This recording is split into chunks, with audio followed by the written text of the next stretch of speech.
నమస్తే, welcome to legend. ఏదైతే కాళేశ్వరంలో పెద్ద ఎత్తున లక్షల కోట్ల స్కామ్ జరిగిందని చెప్పేసి ఉన్న ఈటల రాజేందర్ గారిని, నిన్న హరీష్ రావు గారిని, అలాగే ఈరోజు కేసీఆర్ గారు కూడా హాజరయ్యే పరిస్థితి లోపల అసలు ఏం జరుగుతుంది, ఎటువంటి విషయాలు అడిగే ప్రయత్నం చేస్తూ ఉన్నారు. నిజంగా ఇన్ని వేల కోట్ల స్కామ్ జరిగిందా అని చెప్పేసి బీఆర్ఎస్ పార్టీ నాయకులు మనతో పాటు కల్లుగీత కార్మిక మాజీ చైర్మన్ పల్లె రవణ ఉన్నారు. సో మనం చెప్పండి, నిజంగా లక్షల కోట్ల స్కామ్ జరిగిందని చెప్పి ప్రతిసారి కాంగ్రెస్ ప్రభుత్వం చెప్తూ వస్తూ ఉంది. దీనికి సంబంధించి వాళ్ళకి ఏం చెప్తారు? ఇప్పుడు ఖర్చు పెట్టింది ఎంత? 94,000 కోట్లు. 1,00,000 కోట్ల అవినీతి ఎక్కడ జరిగింది? ఎవడన్నా కామన్ సెన్స్ బుద్ధి జ్ఞానం ఉన్నోడు అటువంటి వాడు చెప్తారా? 1,00,000 రూపాయలే ఖర్చు పెట్టకుండా 1,00,000 రూపాయలు అవినీతి జరుగుతుందా? 94,000 కోట్లు ఖర్చు పెడితే 1,00,000 కోట్లు అంటే అక్కడనే వాళ్ళు మాట్లాడేదంతా లంగ మాటలు, బద్మాష్ మాటలు, బోగస్ మాటలు, ప్రజలు మోసం చేసే మాటలు అంతే వెళ్ళిపోయింది కదా. ఇంకా కూడా ఏమక్కర్లే. స్వయంగా ముఖ్యమంత్రి రేవంత్ రెడ్డి గారికి పిల్లనిచ్చిన మామ పద్మారెడ్డి గారే చెప్పిండ్రు. ఎవడో చెప్పింది ఖర్చు పెట్టింది 94,000 కోట్లు, 1,00,000 కోట్లు ఎట్లా తింటారా? బుద్ధునోడు ఉంది ఆవిడ అని. ఇంకా బుద్ధి లేనటువంటి వాడు మరి చెప్పాలి. అప్పుడు కోమటిరెడ్డి వెంకటరెడ్డి కావచ్చు, కాంగ్రెస్ పార్టీ నాయకులు అప్పుడు అందరూ కాళేశ్వరం ప్రాజెక్టు మొదటి సమావేశంలో అందరూ కూడా కరెక్ట్, ఇది దీనికి సంబంధించి పూర్వవైభవం రాబోతా ఉంది తెలంగాణ రాష్ట్రంలో అని చెప్పేసి కూడా మాట్లాడి మంచిదని చెప్పి చెప్పారు. ఇప్పుడు ఎందుకు వ్యతిరేకించాల్సి వస్తుంది? రాజకీయం కోసం ఏమీ లేదు. మీరు చెప్పినట్టు కోమటిరెడ్డి వెంకటరెడ్డి గారు ఆ రోజు చెప్పిండ్రు, వాస్తవంగా చెప్పిండ్రు. కాళేశ్వరం అద్భుతం. మా పిసిసి అధ్యక్షుడు ఎమ్మెల్యేనే హరీష్ గారు ఇచ్చేటటువంటి ప్రెజెంటేషన్ కి మాట్లాడలేక, సమాధానం లేక పార్లమెంట్ నుంచి ప్రిపేర్ కాలేదు, అసెంబ్లీ నుంచి ప్రిపేర్ కాలేదు, పారిపోయింది అని చెప్పేసి ఆయనే మాట్లాడాడు.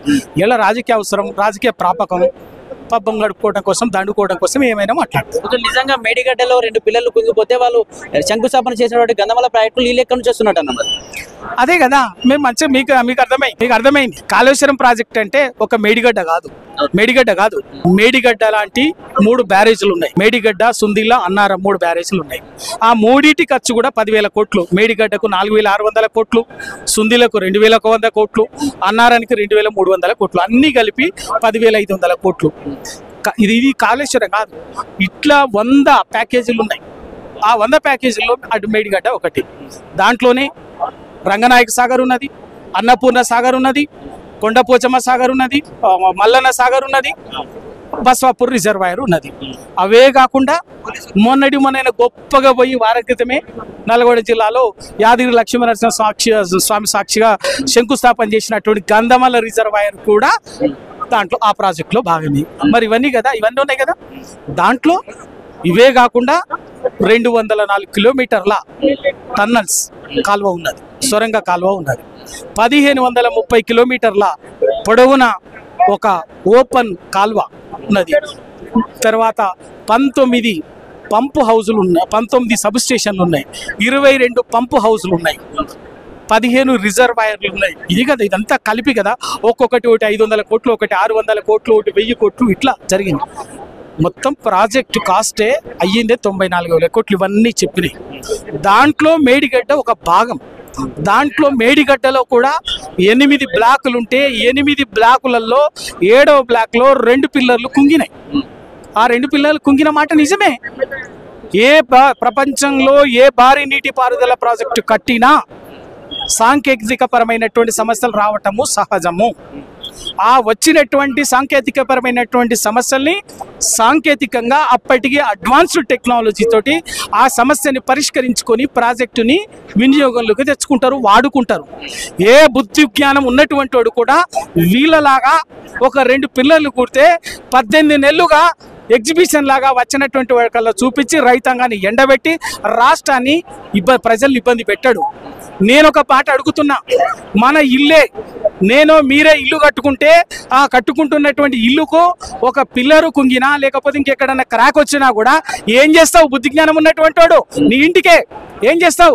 ఓ మేస్త్రినో, మంచి తెలుగుకల్ల మేస్త్రినో, ఇంజనీర్నో పిలిపించి, అరే ఇది నేను అనుకునే ఇట్లా ఈ సమస్య వచ్చిందిరా నాయన, ఎట్లా సరిదిద్దండి అని చెప్తాం. కానీ ఊరోళ్ళందరినీ పిలిపించి, నీ చుట్టుపక్కల ఊరోళ్ళందరినీ పిలిపించి, ఇగో నా ఇల్లు క్రాక్ వచ్చిందా, నా ఇల్లు కుంగింది, చూడండి అమ్మా అని చెప్పి చెప్తావా? సిగ్గు తప్పినట్టు ఎవరు చేయడాడు, బుద్ధి ఉన్నట్టు.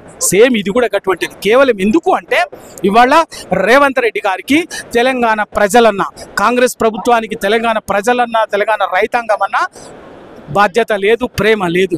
ఉండాలి, ప్రేమ ఉంటే దానికి దారి ఉంటుంది. కానీ వీళ్ళకు ఉన్నదళ్ళు ఏంటంటే తెలంగాణ ప్రజలు ఓట్లేసే యంత్రాలు మాత్రమే. అధికారం ఇచ్చిన ఎప్పుడు వీళ్ళకి అధికారం అప్పజెప్పిన అధికారాన్ని ఉపయోగించి అటు ఆంధ్రోల కోసమో రాయలసీమల కోసమో వంగి పనిచేయటం తప్ప తెలంగాణ ప్రజల కోసము నిలబడి పనిచేయటం వీళ్ళకు రాదు.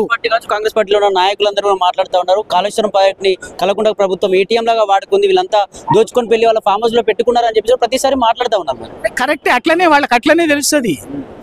2004 నుంచి 2014 దాకా ఉమ్మడి ఆంధ్రప్రదేశ్లో తెలంగాణలో జలయజ్ఞం పేరు మీద ప్రాజెక్టులు మొదలుపెట్టి దైనయజ్ఞం చేసి తట్టెడు మట్టి ఎత్తకుండా వేల కోట్లు దండుకున్నటువంటి వాళ్ళకి, దోచుకున్నటువంటి వాళ్ళకి అన్ని అట్లాగే కనిపిస్తాయి.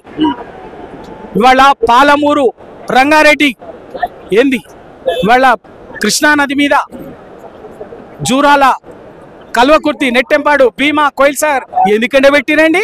ఎందుకు ప్రాజెక్టు ఇలా ఎస్ఎల్బీస్ ఎందుకు 50 ఏళ్ళకి ఎందుకు నీలుగుతున్నది? ఎందుకు పూర్తి చేయలే? ఎవడి పాపం?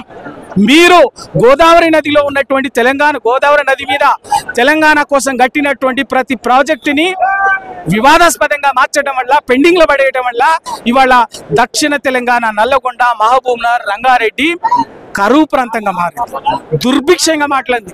వేల మంది రైతులు ఆత్మహత్యలు చేసుకున్నారు. వాళ్ళ గోదావరి అదే పరిస్థితి. ఇలా కేసీఆర్ గారు గోదావరి నదిని నీళ్ళని తీసుకొచ్చి ఇవాళ తెలంగాణ సస్యశ్యామలం చేయాలని ఒక బహుళార్థక సాధకంగా సాగునీరు, తాగునీరు, పారిశ్రామిక అవసరాలకు, అన్ని అవసరాలకు ఈ గోదావరి జలాన్ని ప్రతి నీటి బొట్టును ఉపయోగించుకోవడానికి రూపకల్పన చేస్తే దాంట్లో చిన్న సాంకేతిక పరమైన సమస్య వచ్చింది. నాగార్జున సాగర్ కట్టినప్పుడు సమస్య రాలేదా? శ్రీశైలం ప్రాజెక్టు కట్టినప్పుడు సమస్య రాలేదా? బాక్రానంగల్ ప్రాజెక్టు కట్టినప్పుడు సమస్య రాలేదా?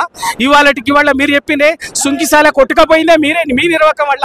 ఏం పీకుతున్నారో ఇవాళ అదే ఎస్ఎల్బిసిలో కూలిపోయి 8 మంది చచ్చిపోతే 6 శవాలు ఈ రోజు వరకు తీయలే. 4 నెలలు అవుతుంది.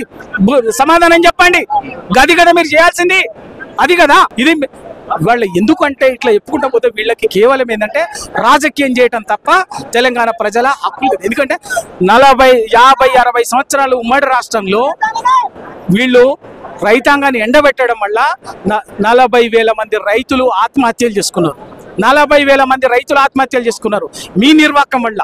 మీరు తెలంగాణని కరువు ప్రాంతంగా మార్చడం వల్ల ఇవాళ కేసీఆర్ గారు దారి చూపించి కాళేశ్వరం ఒకవైపున, పాలమూరు రంగారెడ్డి ఒకవైపున, ఇంకో డిండి ఎత్తిపోతలు ఒకవైపు, సీతారామ, ఇవన్నీ పెండింగ్ ప్రాజెక్టులను పూర్తి చేసి ఇవాళ తెలంగాణ ఒక సస్యశ్యామలంగా మార్చుతున్నందుకు కమిషన్ విషయంలో బీఆర్ఎస్ బాస్ భయపడతా ఉన్నారని చెప్పేసి పదే చెప్తూ వస్తా ఉన్నారు కాంగ్రెస్ పార్టీ. ఎవడు భయపడుతుండు? వాళ్ళకు కూర్చోబడుతున్నది. గింత బలగాలు ఎవరు పెట్టుకుంటే ఇవాళ ఎక్కడైనా ఎవరైనా గింత ఇబ్బంది పెడుతున్నామా? 2,000 మంది పోలీసు బలగాలను పెట్టిండు. కేసీఆర్ గారు రానన్నాడా? బాజాప్తా ఆ రోజు కమిషన్ వేసిన రోజు ఆహ్వానించినాం. హరీష్ రావు గారు రానన్నాడా?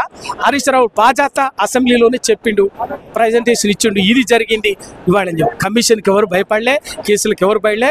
ఇవాళ భయపడుతుంది ఏంటంటే కమిషన్లు ఎందుకు వేసారంటే వీళ్ళు అధికారం అప్పచెప్పినాక వచ్చినటువంటి దాంట్లో దండుకుంటున్నటువంటి కమిషన్ల దొంగతనం భాగవతం బయటపడుతుందని ఈ కమిషన్ల పేరు మీద కాలయాపన చేస్తున్నారు. అంతే తప్ప ఏం లేదు.